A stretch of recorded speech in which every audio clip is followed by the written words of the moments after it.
Okay ဒီနေ့ကတော့ကျွန်တော်တို့မနေ့ကပြင်ထားပြီးသားပုံလေးကိုပေါ့နော်ကျွန်တော်တို့အဖြူမဲပုံလေးပြောင်းကြည့်အောင်အဖြူမဲလေးရဲ့နောက်ကရှေ့ကြည့်နောက်ဝါးလေးပေါ့နော်အဖြူမဲကနောက်က background ကအဖြူမဲနောက်ပြီးတော့ဝါးနေမယ်ရှေ့ကဒီအမျိုးသမီးရဲ့ပုံက model ရဲ့ပုံကကျွန်တော်တို့အဖြူဒီက color နဲ့ပဲကြံနေကြအောင်ပေါ့နော်အဲ့လိုမျိုးဒီကျွန်တော်တို့လုပ်ကြည့်အောင်ပါဟုတ်ပြီOkay အဲ့လိုလုပ်မယ်ဆိုတော့ navigate ကျွန်တော်တို့ရဲ့ model ပုံကိုထည့်လိုက်ပါထည့်ပြီးတာနဲ့ပြန်နေကျွန်တော်တို့ကဒီကောင်ဒီ file art ဆိုတဲ့နေရာ look ကနေပြီးတော့ file art ဆိုတဲ့နေရာလေးကနေပြီးတော့ကျွန်တော်တို့ကဒီပုံလေးကိုအဖြူမဲလေးပြောင်းလိုက်ပါ Okay အဲ့ဒါပြောင်းပြီးတော့သူ့ကိုဒီ magic လေးကိုကျွန်တော်တို့ရွေးလိုက်ပါရွေးပြီးတော့ရွေးပြီးတာနဲ့သူ့ကိုအမှန်ကြီးရွေးပြီးသွားပြီဆိုတာနဲ့ပြန်နေကျွန်တော်တို့ tools တွေကနေပြီးတော့ကျွန်တော်ဘာလုပ်မလဲဆိုတော့ဒီ lens plus ရဲ့ tools လေးကိုအသုံးပြုပြီးတော့နောက်ကွယ်က background ကိုကျွန်တော်တို့ဝါပလိုက်ဖြစ်ပါတယ် okay အဲ့တော့သူပါဝင်ဒီ model အပါဝင်ပေါ့နော်ကျွန်တော်တို့ကဒီ lens plus ကိုသုံးပြီးဝါလိုက်မှာပါအဲ့တော့ lens plus လေး online ပြီဆိုရင်သူက lens plus မှာဒီဘက်မှာသူနှစ်ခုရှိပါတယ်ဒီလို၄တောင်လုပ်လို့ရတယ်အဝိုင်းလုပ်လို့ရတယ်ကျွန်တော်ကတော့အဝိုင်းနဲ့တုတ်တာများတယ်အဲ့တော့ဒါ blast strength ဆိုတော့နောက်ကွယ်နေဘယ်လောက်ထိဝါမယ်ဆိုတော့သူဝါလို့ရတယ်ပြီးရင်နောက်တစ်ခုကဒီမှာဒီဟာလေးနှိပ်ပြီးလုပ်လို့ရတယ်အဲ့တော့ transition ဆိုတာရှိတယ် transition ဆိုတာဒီအဝိုင်းလေးပေါ့ဒီကောင်ဘယ်လောက်ထိ transition ထားမလဲဆိုကျွန်တော်ကတော့0လောက်ပဲချပလိုက်တယ်လုံးဝ transition မထားဘူးပြီးလို့ရှိရင်vignette ပေါ့နော် vignette strength ကိုကျွန်တော်တို့ဘယ်လောက်ထိထားမလဲပေါ့နော်ကိုလိုချင်တဲ့လောက်ထိထားလိုက်ပါထားပြီးတော့ဒီပုံလေးက okay သွားပြီဆိုရင်ကျွန်တော်တို့ကဒီဘက်ကအမှန်ကြီးကလေးကိုချစ်ပြီးတော့ကျွန်တော်တို့တင်လိုက်ပါဟုတ်ပြီအဲ့တော့ကျွန်တော်တို့လိုချင်တဲ့လောက်ဒီမှာဝါသွားပြီအဆင်ပြေသွားပြီပေါ့နော်ကျွန်တော်တို့ရဲ့ပုံလေးက okay အဲ့ဒါဆိုတော့သူ့ကိုကျွန်တော်တို့ကဒီ export tool လေးကိုသုံးပြီးတော့သူ့ကိုအပြင်ကိုထုတ်ပြီးတော့တိတ်ထားလိုက်တော့ဟုတ်ပြီနော်ကျွန်တော်တို့ဒါဆိုရင် export လုပ်လိုက်ပါပြီOkay အဲ့ဒါပြီးလို့ရှိရင်နောက်ထပ်ထပ်ပြီးတော့ကျွန်တော်တို့ရဲ့ရှေ့ရထားမဲ့ပုံပေါ့နော် foreground ပုံအဲ့ကောင်က color လေးနဲ့ထားမှာဒီအမျိုးသမီး model ရဲ့ပုံပဲcolor လေးနဲ့ထားမှာဆိုတော့သူ့ကိုထပ်ပြီးတော့ကျွန်တော်တို့ကထည့်လိုက်ပါမယ်ကျွန်တော်တို့မနေ့ကပြင်ထားတဲ့ပုံလေးရှိပါတယ်အဲ့ဒီပုံလေးကိုထည့်လိုက်မယ်ထည့်ပြီးတော့ကျွန်တော်တို့ဘာသွားမလဲဆိုတော့ Tuesday ကနေပြီးတော့ဒီအောင်နာလေးမှာရှိတဲ့ double exposure ဆိုတဲ့ tools လေးကိုကျွန်တော်တို့သုံးပါမယ်အဲ့ double exposure ကို click လိုက်ပါ click လိုက်လို့ရှိရင်သူ့ရဲ့အောက်မှာတက်ပုံထည့်လို့ရပါတယ်အဲ့တော့အဲ့တက်ပုံထည့်လို့ရတဲ့နေရာနေပြီးတော့ကျွန်တော်တို့စောစောကပြင်ထားတဲ့အဖြူမဲပုံကိုထည့်လိုက်ပါမယ် okay အဲ့ဒါဆိုရင်ကျွန်တော်တို့ကအဖြူမဲပုံရပြီဆိုရင်ဒီမှာ transparency သူ့ရဲ့ transparency ကိုကျွန်တော်တို့တင်လိုက်ပါမယ် transparency တင်ထားလိုက်ပါ okay အဲ့ဒါရပါပြီရပြီဆိုရင်ကျွန်တော်တို့က transparency လည်းတင်ပြီးသွားပြီဆိုတော့ဒီ၄တောင်ပုံလေးကိုနှိပ်လိုက်ပါကျွန်တော်ဒီအဝိုင်းလေးနဲ့ဝိုင်းပြထားတဲ့နေရာ video undo ပါတဲ့အဲဒီ၄တောင်ပုံအဝိုင်းလေးကို၄တောင်ပုံလေးကိုနှိပ်လိုက်ပါ၄တောင်ပုံသူလေးကိုနှိပ်လိုက်ပါအဲ့ဒါပြီးလို့ရှိရင်ဒီ view edit ဆိုတဲ့ tools လေးကိုနှိပ်လိုက်ပါ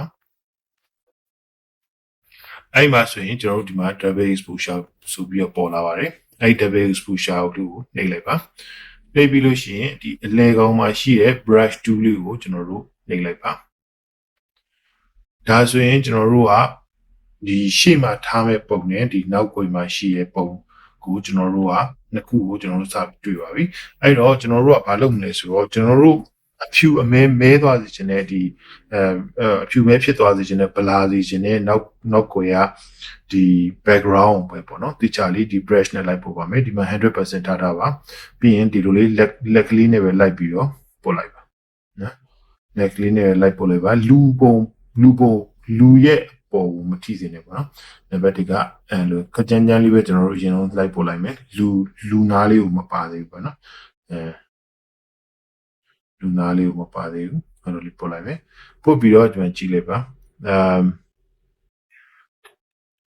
ဒါဆိုရင်ဒီမျက်လုံးလေးကိုကျွန်တော်တို့ဒီမှာမျက်လုံးပုံလေးရှိတယ်နော်အဲ့ဒါလေးဆိုရင်သူဘယ်လို result ထွက်လာလဲဆိုတာနံပါတ်1ကြည့်လို့ရတယ်နော်ဒါလေးကိုဖြုတ်ကြည့်လိုက်ဟောနောက်ကွေကကျွန်တော်တို့ထားတဲ့ပုံကဒီအုပ်နေရန်ဒီပါကြီးကျွန်တော်တို့ကဝါးနေတဲ့ပုံစံစရပြီပေါ့နော်ဒါပေမဲ့လူရဲ့ဘေးနားလေးမှာကြံသေးတယ်အဲ့ဒါကြတော့ကျွန်တော်တို့အသေးစိတ်သေးချလိုက်ပို့မှရမယ်အဲ့တော့ကျွန်တော်တို့ ဒီလက်နှစ်ချောင်းသုံးပြီးတော့ဒီ model ကို zoom ဆွဲလိုက်ပါ zoom ဆွဲပြီးတော့ဒီ model ရဲ့ဘေးနားလေးကိုတည်တည်ချာချာလေးဒီမျက်လုံးပုံလေးကိုပြန် on လိုက်ပါနော် on ပြီးတော့ဒီကောင်လေးကိုတည်တည်ချာချာလေးကျွန်တော်တို့လိုက်ပို့လိုက်ပါလက်နှစ်ချောင်းသုံးပြီးတော့ zoom အချင်းချုပ်လုပ်လို့ရပါတယ်ဟုတ်ပြီကျွန်တော်ဒီလိုလေးလိုက်ပို့လိုက်ပါတယ်ဒီချက်ချာ view site ပြီးတော့အသေးစိတ်ပို့လေဥပမာတစ်ခါလေးကျကျွန်တော်တို့ကဒီလိုမှားပြီးပို့မိတယ်ပေါ့နော် model ရဲ့စပင်နာဒီရောက်သွားရဆိုရင်အဲ့ဒါမျိုးမှားသွားရဆိုရင်ကျွန်တော်တို့ကဒီ exposure ကို0 ထိပြန်လျှော့လိုက်ပါမှားသွားတဲ့နေရာလေးကိုဒီလိုလေးပြန်ပြီးတော့ပြန်ပို့လိုက်ပါဒီလိုလေးပေါ့နော်ဒါသူ့ရဲ့စပင်ပေါ်မှာရောက်နေတဲ့ဟာဒီမလို့ချင်ဘူးဆိုရင်အဲ့လိုလေး0 ထိလုပ်လိုက်ပါပြီးရင်ကျွန်တော်တို့ကဒါကို100 ထိပြန်တင်လိုက်ပါပြီးလို့ရှိရင်ကျွန်တော်တို့ကအဲ့ဒါဒီကိုပါလေးပြန်ပို့လိုက်ပါတကယ်လို့အဲ့ထိစက်နေတဲ့နေရာတွေကကိုမသိကြဘူးဆိုလို့ရှိရင်သူ90 ရာခိုင်နှုန်းလောက်ထိပဲထားပြီးတော့ဘာကြည့်လေးလိုက်ပို့လိုက်ပါဒီဘက်ဒီကတော့မလို့ဒီဘက်ဒီကတော့100 ရာခိုင်နှုန်းနဲ့ပို့လို့ရတယ်သူနားလေးတွေပေါ့နော်ဒီစပင်တို့ဘာလို့နားလေးဒီလိုနေရာလေးအဲ့လေးဆိုရင်ကျွန်တော်တို့က90လောက်ပဲထားပြီးတော့ transparency ကို90လောက်ပဲထားပြီးလိုက်ပို့လိုက်ပါโอเคเนาะမှားသွားလည်းစိတ်မပူနဲ့เนาะဒီဟာလေးကိုဒီမြားလေးကိုအတူလျှော့လုပ်ပြီးတော့ကျွန်တော်တို့က90 100နဲ့အဲ့လိုလုပ်လို့ရတယ်เนาะ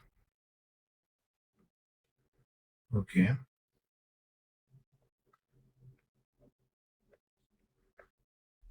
ကျွန်တော်ကတော့ဒီကတင်တဲ့ဟာဆိုတော့အချိန်အများကြီးကြာနေမှာဆိုလို့ကျွန်တော်ကတော့ခက်တွက်ကလေးပဲပို့လိုက်မယ်ကျွန်တော်ပုံကတော့ perfect ဖြစ်ချင်မှဖြစ်မယ်သို့တော်ညာလေးပဲ live လုပ်တဲ့သူတွေကကိုလိုချင်တဲ့ပုံလေးဆိုရင်ဒီချက်ချာလေးလိုက်ပြီးတော့ဒါလေးကိုပို့လိုက်မယ်ဆိုရင်ပို့ပြီးတော့ကောင်းတဲ့ result လေးတစ်ခုရမှာပါ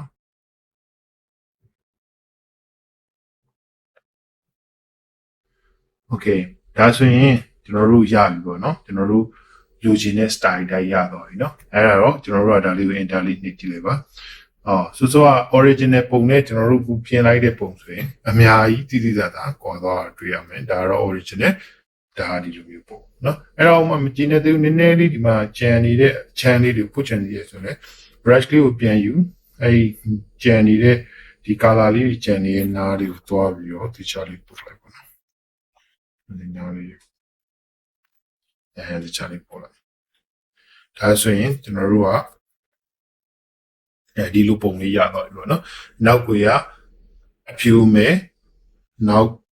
ဘွားမယ်ရှေ့ကကာလာနဲ့ကြည်သွားတဲ့ပုံလေးရမှာဖြစ်ပါတယ်โอเคပါအဲ့တော့ကျွန်တော်တို့ကဒါလေးပြီးပြီဆိုတော့ဒီကောင်ကိုကျွန်တော်တို့ကပြန်ထွက်လိုက်မယ်ထွက်ပြီးတာနဲ့ပြန်နေထုံးတန်တိုင်းကျွန်တော်တို့ဒီ export tool တွေကနေပြီးတော့export tool တွေကနေပြီးတော့သူ့ကိုကျွန်တော်တို့က export လုပ်လိုက်အောင်ပါโอเคเนาะဒါဆိုရင်ပုံလေးကဒီပုံကနေပြီးတော့အခုဒီလိုပုံပြောင်းလဲသွားဖြစ်ပါတယ်ကျေးဇူးပါဒီနေ့သင်ခန်းစာတော့ဒီလောက်ပါပဲကိုပုံလေးတွေကိုထည့်ပြီးတော့အဲ့လိုလေးပြင်ကြည့်ကြပါ